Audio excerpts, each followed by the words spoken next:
आज के इस वीडियो में हम इन पुरानी और वेस्ट चूड़ियों से बहुत ही खूबसूरत क्राफ्ट बनाने वाले हैं। जैसे कि आप सभी जानते हैं कि लेडीज़ घर में अक्सर चूड़ियाँ पहनती हैं, लेकिन पुरानी होने के बाद ना ही तो उन्हें फेंका जा सकता है और ना ही उनका कोई इस्तेमाल होता है। तो मैंने सोचा कि आज के इस वीडियो में 2 in 1 काम किया जाए, यानी इस वेस्ट का इस्तेमाल करके हम खूबसूरत क्राफ्ट तो बनाएंगे ही सही, और साथ ही साथ ये दिवाली क्राफ्ट भी रेडी हो जाएगा। तो चलिए इसे बनाना स्टार्ट करते हैं। इसके लिए आप सेम साइज़ की 3 चूड़ियाँ लीजिए। इसकी जो लेंथ है वो लगभग 1 इंच के बराबर हो जाए तो ज़्यादा बेस्ट है। अब इन्हें आपस में पेस्ट करना है। इसके लिए मैंने यहाँ पर एक लोकल ग्लू का इस्तेमाल किया है, जो कि बहुत ही मजबूत होती है। अगर आपके पास ये ना हो तो आप फैब्रिक ग्लू का भी इस्तेमाल कर सकते हैं। दूसरी जो चीज़ हमें चाहिए वो है ये कौड़ियाँ, जिसमें कावरी शेल्स भी कहा जाता है। प्रॉब्लम ये थी कि मेरे पास ये बहुत ही कम मात्रा में थी और थोड़े बड़े साइज़ में थी। मुझे ये थोड़ी सी छोटे साइज़ में चाहिए थी, जो भी मैं अपना क्राफ्ट बना रही हूँ। तो बस मैंने अपनी ये होममेड क्ले उठाई, जो मेरे हर क्राफ्ट में यूज़ होती है, और इससे इस्तेमाल करके मैंने ये छोटी कावरी शेल्स को घर पर ही बना लिया। आप इस वीडियो में इस दिवाली क्राफ्ट को सीखने के साथ साथ इस कावरी शेल को बनाना भी सीखेंगे। अगर आप इस वीडियो को एंड तक देखते हैं और ये वीडियो आपको पसंद आता है और यूज़फुल लगता है तो इस वीडियो को लाइक करना ना भूलिएगा, कमेंट में ढेर सारे थम्स अप भेजिएगा और इस चैनल को सब्सक्राइब भी ज़रूर कीजिएगा। क्ले की छोटी छोटी बॉल्स बनाकर उसे कावरी शेल्स के जैसी शेप देके उसके अंदर एक होल किया है। उसके बाद ये छोटी सी कॉम्ब ली है और इसमें बीचों बीच इसे प्रेस कर रही हूँ, जिसकी वजह से इसके अंदर ये छोटी छोटी सी लाइनें बन जाती हैं, ये उभर कर आता है। तो थोड़ी बहुत ये कावरी शेल जैसे ही लगने लगती हैं। तो मैंने ऑलरेडी इन्हें काफ़ी सारी संख्या में बना लिया था। इन्हें ड्राई होने दिया 1-1.5 घंटे के लिए। जब ये अच्छे से ड्राई हो गए तो इसके ऊपर मैं व्हाइट कलर का एक्रेलिक पेंट कर रही हूँ, क्योंकि मोस्टली हमारे कावरी शेल्स जो होते हैं वो व्हाइट या पेल येलो कलर में होते हैं। तो बस मैं यहाँ व्हाइट कलर ले रही हूँ और एक एक करके पेंट कर दूंगी। अगर आपको ये थोड़ा सा टाइम कंज्यूमिंग लगता है तो आप इस स्टेप को जो है वो स्किप कर सकते हैं और मार्केट से या किसी भी दुकान से आप ये कावरी शेल मंगवा सकते हैं। बस आपको साइज़ का ध्यान रखना होगा कि ये छोटे साइज़ में मिलें। सर इसके बाद हमें चाहिए ये कलरफुल ऊन। आप अपनी पसंद की कोई भी ऊन का इस्तेमाल कर सकते हैं। यहाँ पर मैं इस चूड़ी पर इस ऊन को लपेटूंगी और मैंने यहाँ 3 कलर डिसाइड किए थे, इसलिए 3 सेक्शन बना लिए हैं जो बिल्कुल बराबर हैं। अब ऊन को चिपकाने के लिए स्टार्टिंग में मैं यहाँ थोड़ी सी ग्लू लगा रही हूँ। इस चूड़ी पर पूरी ग्लू लगाने की ज़रूरत नहीं है। बस अगर स्टार्टिंग में ही आपकी यहाँ पर ऊन चिपक जाएगी तो आप बाकी बस इसके ऊपर इसे लपेटेंगे। इसे धीरे धीरे करते हुए इस पूरे सेक्शन में मैं यहाँ पर लपेटती जाऊँगी। यहाँ इस बात का ध्यान ज़रूर रखिएगा कि आपको इसे लूज़ नहीं रखना है। इसे जैसे ही आप लपेटते हैं तो इसे टाइटली लपेटें और बिल्कुल पास सटाते हुए इसे लगाते जाएं। धागे अगर आगे पीछे हो रहे हैं तो उंगली से ही उसे प्रेस करते हुए एक साथ करें, ताकि ये जो इनके बीच में गैप है वो ना रहे। मैंने यहाँ पर इस ब्लू ऊन को लगाने के बाद यहाँ पर वापस से एक ग्लू लगाई है और मैं एक दूसरा कलर लूँगी। ब्लू कलर के सेक्शन को कंप्लीट करने के बाद मैंने सेकंड कलर की ऊन ली है और इस दूसरे सेक्शन में मैं इस पिंक कलर की ऊन को यहाँ पर लपेट दूँगी। इसे करने में आपको ज़्यादा टाइम नहीं लगेगा, सिर्फ 10 से 15 मिनट में ही ये हम पूरा रैप कर सकते हैं। जिन लोगों को ये थोड़ा सा टाइम कंज्यूमिंग लगे तो आपके लिए ये ऑप्शन रहेगा कि आप इस पे एक्रेलिक कलर कर लें, लेकिन बेस्ट लुक तो इस ऊन से ही आएगा। इसे कंप्लीट करने के बाद हमें एक सर्कल की ज़रूरत पड़ेगी। मैंने इस वेस्ट कार्डबोर्ड का एक पीस लिया है।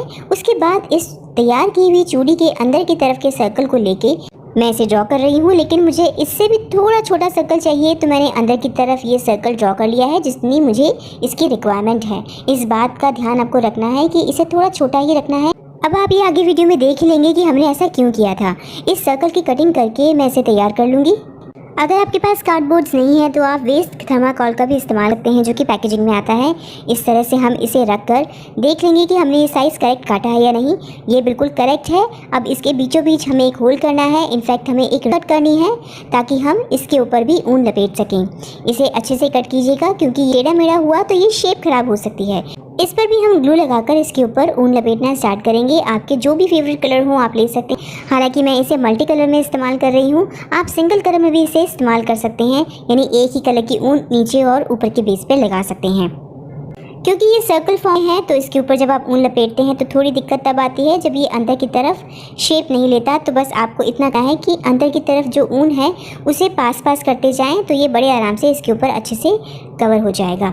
अब हमें इस गोल्डन गोटे की ज़रूरत पड़ेगी, जो मैं इस रिंग पर लगाने वाली हूँ। इसे इस तरह से रख के आप इस चक्री पर थोड़े थोड़े गैप में इस गोल्डन गोटे को लगा सकते हैं।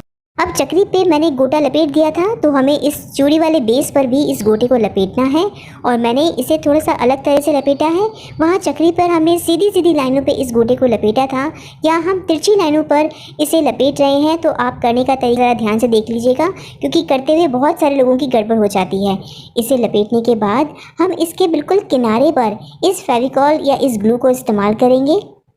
बिल्कुल किनारे पर ये ग्लू लगाते हुए हमने जो ये बेस तैयार किया है, इसकी जो बीच इसे पेस्ट कर देंगे। अब आप यहाँ देखेंगे कि जितने भी हमने यहाँ पर कलर ऊन इस्तेमाल की हैं, वो सारे रंग इस पर दिख रहे हैं। इसीलिए हमने जो बीच वाला सर्कल था वो थोड़ा छोटा कट किया था।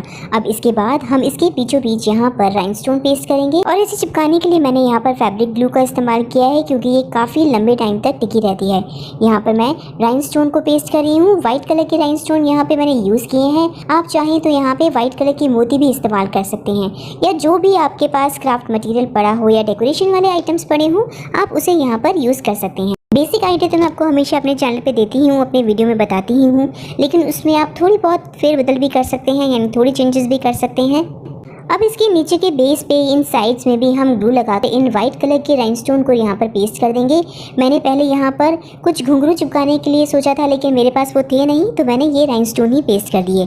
आपके पास अगर वो हैं तो आप उन्हें भी यूज़ कर सकते हैं। इतनी देर हमने ये बेस तैयार किया था, तब तक हमारे ये एक्रेलिक पेंट किए हुए कावड़ी शेल भी बिल्कुल सूख चुके थे। अब इन्हें इस्तेमाल कैसे करना है वो आप देख सकते हैं। सुई धागे की हेल्प से इसके किनारे किनारे पर हम इन कावड़ी शेल को यहाँ पर स्टिच करते जाएंगे। जो छेद हमने इन कावड़ी शेल में किया था, इसकी वजह से इन्हें यहाँ पर स्टिच करना आसान हो जाता है। बस एक ही टाका काफ़ी रहेगा। जिन लोगों को ये प्रोसेस लंबा लगे, वो इस लोकल ग्लू का इस्तेमाल करके भी इन्हें यहाँ पेस्ट कर सकते हैं। बस इसे नीचे रखिए, बेस पर ग्लू लगाइए और इन्हें चिपकाते जाइए। ये सारी की सारी जो कावड़ी शेल हैं, हमें इस चूड़ी के चारों तरफ इसे थोड़ी थोड़ी दूरी पर लगाते जाना है। चाहे तो आप स्टिच कर लें या फिर डायरेक्ट ही इन्हें पेस्ट करते जाएं। अब इन शेल को लगाने के बाद हम इसके ऊपर गोल्डन कलर के पर्ल्स लगा रहे हैं, ताकि जो हमारे निशान हैं ग्लू के, वो इससे ढक जाएं और ये दिखने में भी सुंदर लगे। अब इसके बाद हमें ये टी लाइट होल्डर्स लेने हैं, जो कि मार्केट में बहुत आसानी से मिल जाते हैं। ये आपके पास पिछली दिवाली के भी टी होल्डर्स पड़े होंगे। इसे बिल्कुल बीचों बीच पेस्ट कर दें। तो इस तैयार किए हुए टी लाइट होल्डर में आप टी लाइट कैंडल्स रख सकते हैं, या फिर ये इलेक्ट्रिक लाइट रख सकते हैं। और लीजिए, बनकर तैयार हो गया हमारा ये दिवाली परफेक्ट सुपर क्राफ्ट, जिसे देखकर हर कोई खुश होने वाला है। और आपकी वेस्ट हुई चूड़ियों का भी इस्तेमाल कितनी बेहतरीन तरीके से हमने करके दिखाया है, आप यहाँ देख सकते हैं। तो अगली बार से अपनी वेस्ट चूड़ियों या किसी और वेस्ट मटेरियल को फेंकने से पहले मेरे चैनल को ज़रूर चेक कर लीजिएगा, क्योंकि हो सकता है कि मैं उन्हीं वेस्ट मटेरियल का इस्तेमाल करके आपको बहुत ही खूबसूरत आइडिया शेयर करूं और वो आपके पास सही टाइम पर पहुंचे। इसीलिए इस चैनल को सब्सक्राइब ज़रूर कर लीजिएगा। नोटिफिकेशन बेल आइकन में जाकर ऑल्स पर क्लिक ज़रूर कीजिएगा, ताकि आप वो वीडियो मिस ना कर पाएँ।